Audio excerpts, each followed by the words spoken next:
Hello, this is Jinzhu from Beijing Planetarium.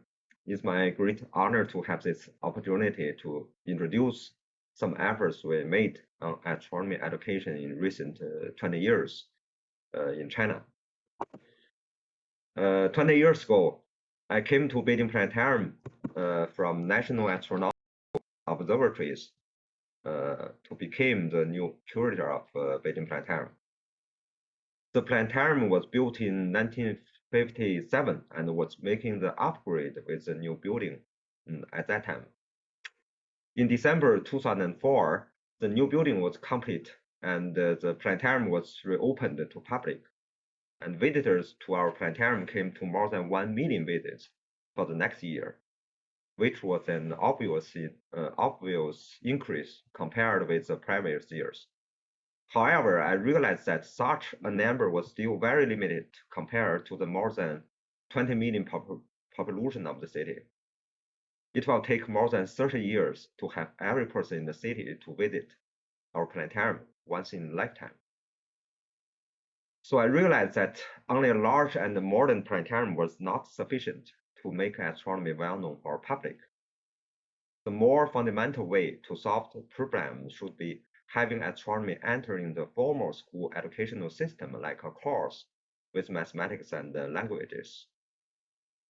So as the director of the Popularisation Working Committee of Chinese Astronomical Society, I made the statement to promote astronomy education in elementary and middle schools, and wishing that astronomy could enter the normal school curriculum before my retirement.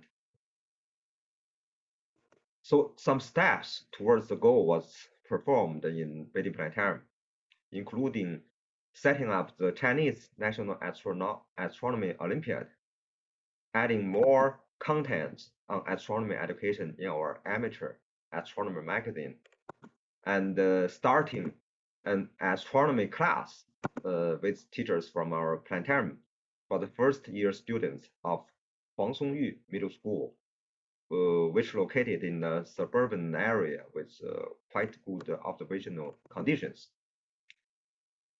Before 2000, and all the elementary schools and middle schools in China had the same curriculum with some teaching program and textbook. But in June 1999 and 2001, reformation of the national education system was started. So the management of 3 levels curriculum with national, regional, and school-based curriculum was implemented, which made it possible for astronomy to be selected as a school-based curriculum. So starting from 2007, some elementary schools and middle schools in Beijing and Tianjin started their school-based astronomy curriculum. Every student had astronomy courses at least in 1 grade with 2 class hours per week, and some may even had astronomy courses in 3 or 5 grades. And the Beijing Planetarium and the Popularization Working Committee started a nationwide teacher training program together with other organizations like Tianjin Science and Technology Museums and Astronomy Department of Beijing Normal University. And in 2011, I visited Nepal in name of IAU Commission 46th program group for the worldwide development of astronomy. So I visited the Minister of Nepal, Ministry of Education, Science and Technology to advocate the importance of astronomy for education and for the social development. So based on my understanding about the importance of astronomy on education, I also wrote a letter to the Minister of the Chinese Ministry of Education, suggesting to introduce astronomy into normal school curriculum, just like mathematics, physics, chemistry, and other natural science. And in June 2014, Beijing Planetarium hosted the 22nd International Planetarium Societies Conference under the theme of educating for the future and focusing on the significant role of planetarium in future astronomy education. And in September of that year, the second planetarium in China, the Delinha Planetarium in the Haixi state of Qinghai province, was open to public. And Delinha is a place where the 13.7 millimeter wave radio telescope of Purple Mountain Observatory locates. So I visited Delinha, and it's the capital city of Haixi state, with our planetarium colleagues to talk with the leaders from the city and the state bureaus of education on having astronomy course for all the grade 7 students in the city, which distributed in 16 classes within 5 middle schools, with 16 90 minutes class hours each semester for every student. So we helped with the educational programs, and the students were transported to the planetarium for their astronomy classes.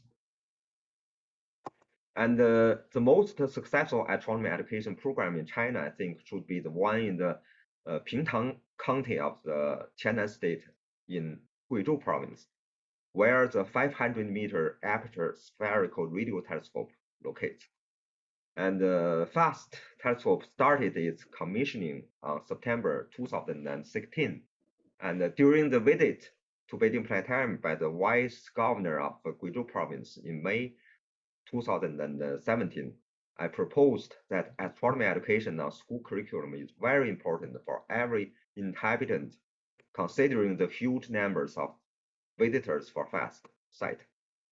So it was quickly decided that astronomy will be a school-based curriculum for more than 30 elementary and middle schools in the county from the new semester started in September. So I came to Pingtang with experts from our planetarium and also the Tianjin Science and Technology Museum for teacher training courses in August.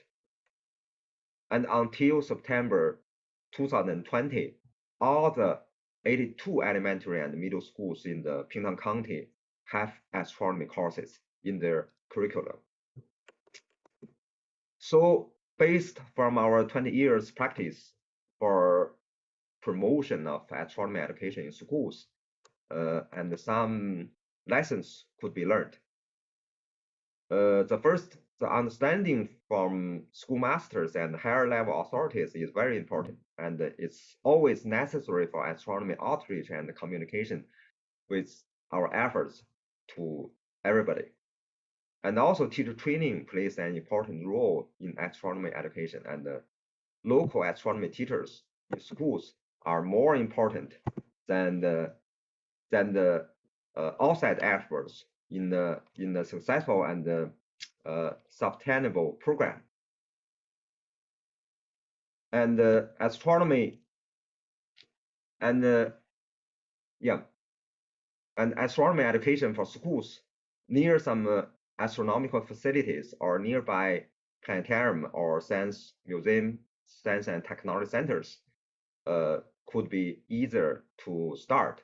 And also organizations like Beijing Planetarium, the Popularisation Working Committee of Chinese Astronomical Society, and the new established IAU OAE Center in China in our planetarium could play an important role on this field. And also some systematic evaluation for those current programs may be needed for future investigation and improvement. Okay, thank you very much.